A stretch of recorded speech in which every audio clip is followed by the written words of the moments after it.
Hello everyone, today we are going to start the class 8 chapter number 9 which is mensuration and ये आपकी एक introduction video रहने वाली है। बेसिकली जो चैप्टर है ये बेस्ड है upon area and perimeter. Let's see the points जो हम इस चैप्टर में कवर अप करेंगे। सबसे पहले देखते हैं कि कुछ शेप्स हैं जिनके हमें एरिया और पेरीमीटर्स निकालने हैं।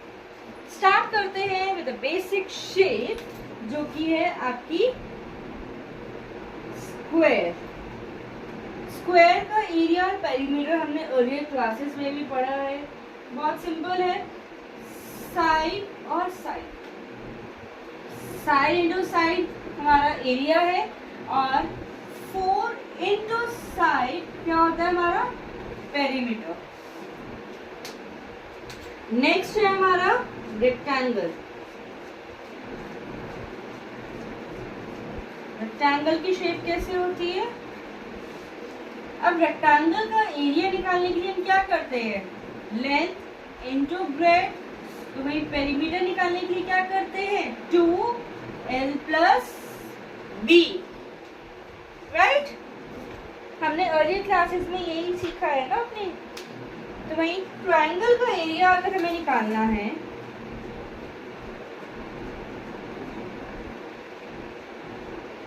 ट्रायंगल का एरिया कैसे निकालते हैं? Half into base into height. ये क्या है? हमारा बेस है और ये है हमारी हाइट। तो वही पेरीमीटर निकालने के लिए क्या करते हैं? Sum of all sides, sum of all sides लिख सकते हो या फिर S1 plus S2 plus S3, एक ही बात है, राइट? नेक्स्ट आता है आपका सर्कल। सर्कल में मेनली क्या होता है? रेडियस। आप सर्कल के सेंटर से कहीं भी लाइन ड्रॉ कर दो तो वो क्या है? हमारा रेडियस हो जाएगी। सर्कल का एरिया कैसे निकालते हैं? पाई आर स्क्वायर। तो वही पेरीमीटर निकालने के लिए क्या हो जाएगा? 2 पाई आर। ओके, ये कुछ हमारी बेसिक शेप्स हैं जो कि हम इस चैप्टर में कवर करेंगे और इन्हीं के साथ हम आते हैं सॉलिड शेप्स में भी।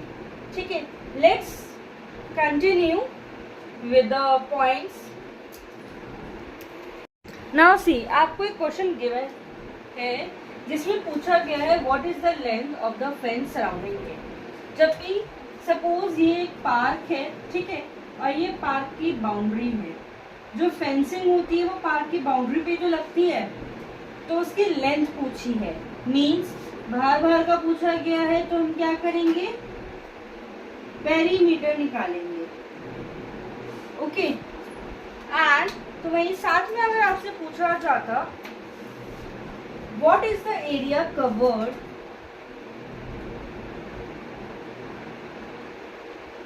what is the area covered, right?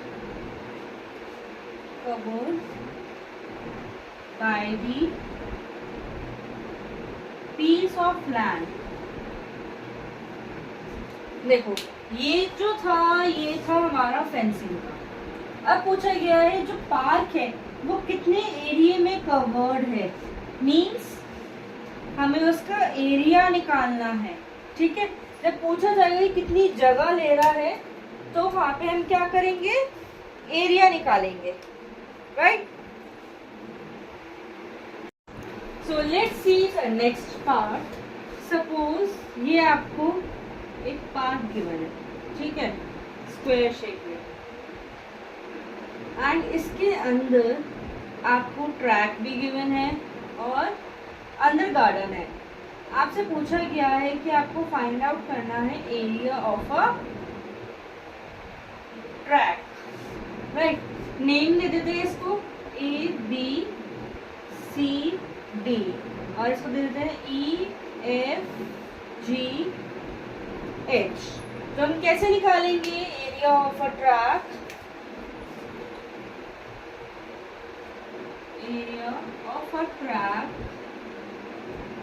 Equals to, भाई पहले तो बड़े वाले का एरिया निकालना पड़ेगा ना, area of A B C D minus, और अंदर वाले का भी एरिया निकाल के हम उसको आपस में माइनस कर देंगे, area of E F G H. Okay, ये आपका आ जाएगा पैटर्न अगर आपको गिवन है in the form of a track. तो वहीं अगर आपको गिवन है एक और फिगर, सपोज आपको पार्क गिवन है सर्कुलर शेप में, ठीक है। अब पार्क के बीच में कहीं कहीं जगह पैचेस होते हैं, जैसे फ्लावर पैच हो गए एक पर्टिकुलर एरिया में, ये हो गया फ्लावर बेड 1 और ये हो गया फ्लावर बेड नंबर 2। आपको पूछा गया है ये जो रिमेनिंग पार्ट है ना, इसका एरिया, ठीक है। तो क्या करेंगे, area of a remaining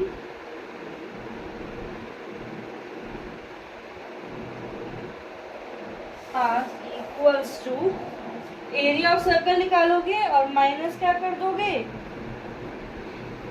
area of circle minus area of flower bed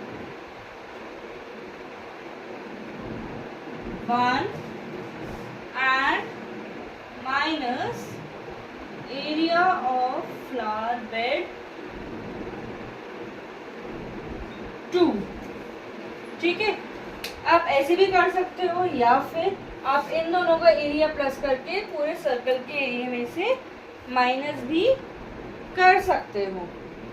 यहाँ तक अभी तक हमने कवर करा है कि अगर पार्क के केस में क्वेश्चन आ जाए, एरिया और पेरीमीटर किसको बोलते हैं, कौन सा पार्ट एरिया होता है, कौन सा पार्ट पेरीमीटर होता है। अब बढ़ते हैं कुछ और शेप्स की तरफ। Suppose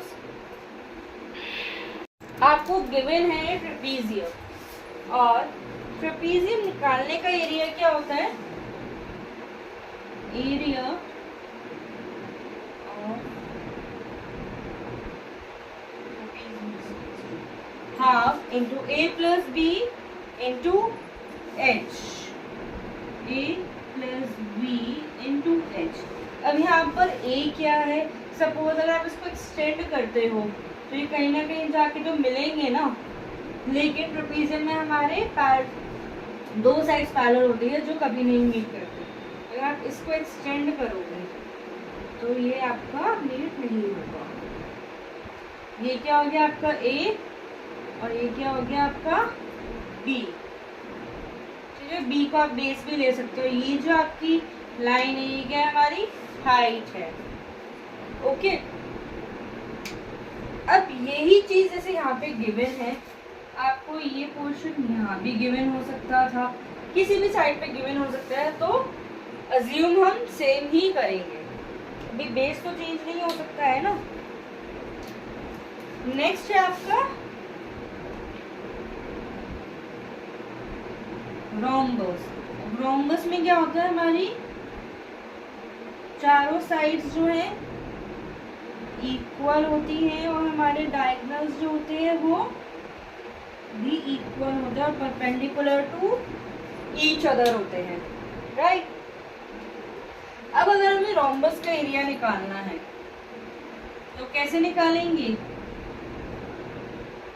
area of rhombus equals to half into D1 और D2, मतलब डायगोनल 1 और डायगोनल 2 समवॉट सिमिलर है। सो अब आते हैं नेक्स्ट सॉलिड शेप्स पर। ये तो हमने कुछ नॉर्मल शेप्स कवर अप करी, जिसमें कि सर्कल, रेक्टेंगल, ट्रायंगल था और ट्रेपीजियम हो गया, रोम्बस हो गया, राइट। अब आते हैं सॉलिड शेप्स पर। सो सॉलिड शेप्स में हमारी कौन कौन सी शेप्स आती हैं, एक तो आता है आपका क्यूब क्यूबॉइड और सिलेंडर, और वी कैन से जो हमारी 3D शेप्स होती हैं, राइट। अब इनमें हमें क्या फाइंड करना होता है? एक तो हम फाइंड आउट करते क्या है, सरफेस एरिया और वॉल्यूम फाइंड आउट करते हैं इसमें, ठीक है। भाई कितनी क्वांटिटी वो अपने अंदर अपने पास ले रहा है, या कितनी क्वांटिटी में हम उसमें फिलअप कर सकते हैं, राइट। अब लेट्स सी, सबसे पहले लेते हैं क्यूब। क्यूब किसकी 3D इमेज है? ये जो क्यूब है ये किसकी 3D इमेज है? स्क्वायर की। अब टोटल क्यूब में साइड्स कितने होते हैं? 6 साइड्स होते हैं, राइट। साइड्स बोलो या फेसेस बोलो, तो जो क्यूब है उसका हमारा सरफेस एरिया क्या होता है? 6s square, right. तो हमें वॉल्यूम निकालने के लिए बोलेंगे तो कितना हो जाएगा? वॉल्यूम निकालने के लिए साइड इंटू साइड करते हैं, तो s क्यूब। तो वही साथ ही लेटरल सरफेस एरिया भी निकाला जाता है। अब लेटरल सरफेस एरिया में क्या होता है? टॉप और बॉटम का पोर्शन हम हटा देते हैं। कितनी साइड्स बचती हैं फिर? 4 बचती हैं। तो लेटरल सरफेस एरिया कितना हो जाएगा? 4s square. ऑलराइट, ये तो था हमारा क्यूब का। नेक्स्ट आते हैं हम किस पे? क्यूबॉइड पे।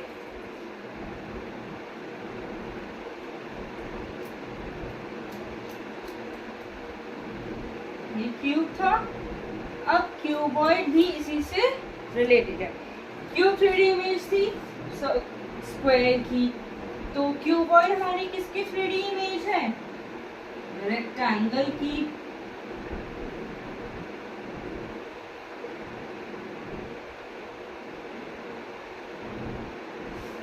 राइट। अब इसमें क्या है हमारे क्यूबॉइड में? लेंथ इंटू ब्रेथ तो सेम है एज रेक्टेंगल, और यहाँ पे क्या ऐड हो गया हमारा? हाइट ऐड ऑन हो गई है। जब हम सरफेस एरिया निकालते हैं क्यूबॉइड का तो क्या करते हैं? दोनों को हम कॉमन लेते हैं, 2 को LB plus BH plus HL, ठीक है। तो भाई लेटरल सरफेस एरिया जब हम निकालेंगे तो हमारी टॉप और बॉटम साइड जो है वो अलग हो जाएगी।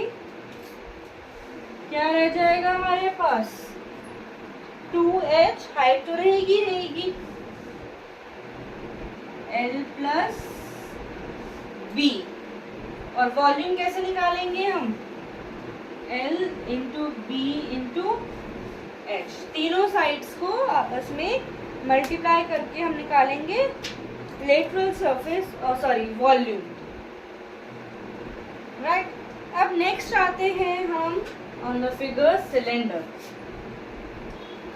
सिलेंडर आपका एग्जाम्पल है रेक्टेंगल का ही। अगर आप एक रेक्टेंगुलर शीट लेते हो और उसको फोल्ड करते हो, ठीक है, फोल्ड ऐसे नहीं करना क्रीज बना के, just in the form of a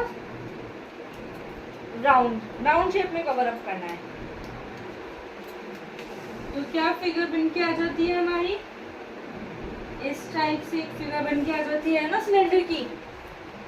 M I right? अब यहाँ पे जो 2 सर्कल्स हैं, अगर आप सेंटर से किसी भी तरफ एक लाइन खींचो तो वो क्या बन जाता है हमारा? रेडियस बन जाता है, और ये क्या होगी हमारी? हाइट होगी। अब सरफेस एरिया कैसे निकालते हैं हम सिलेंडर का? 2 तरीके हैं, ठीक है। एक तो है 2 पाई r h प्लस 2 पाई r स्क्वायर। अगर आप इस इसमें से क्या कॉमन ले सकते हो? देखो 2πr तो सब में कॉमन आ रहा है, ठीक है, एक r और एक h अंदर जाएगा। अब आप सिंपली इसको भी सॉल्व कर सकते हो, ये शॉर्टकट है इस वाले का, ठीक है। इतना लंबा ना करना चाहो तो सिंपली आप ये याद रखो, राइट। अब लेटरल सरफेस एरिया निकालना है, क्या करेंगे? Simple 2πr/h। अब इसमें से स्क्वायर कट गया क्योंकि हमें टॉप हटाना है। अब इसमें अगर बॉटम हटा दोगे तो बात नहीं बनेगी, एक ही चीज हटा सकते हो। नाउ वॉल्यूम निकालने के लिए क्या करेंगे हम? πr²h। आपको ये फॉर्मूलाज याद रखने हैं क्योंकि ये हमारे क्वेश्चंस में यूज होंगे। अगर आपने वॉल्यूम निकालना था और आपने निकाल दिया सरफेस एरिया तो आपका आंसर गलत हो जाएगा, ठीक है। तो स्टूडेंट्स, इंट्रोडक्शन जो था हमारा यहाँ पे कंप्लीट होता है। हमने सारी शेप्स सीख ली हैं, लेटरल सरफेस एरिया भी जान लिया है, वॉल्यूम कैसे निकालते हैं, सरफेस एरिया कैसे निकालते हैं, हमने सारे पॉइंट्स कवर कर लिए इस वीडियो में। एंड नेक्स्ट हम स्टार्ट करेंगे with the exercise. Till then stay connected and please like, subscribe and share my videos. Thank you.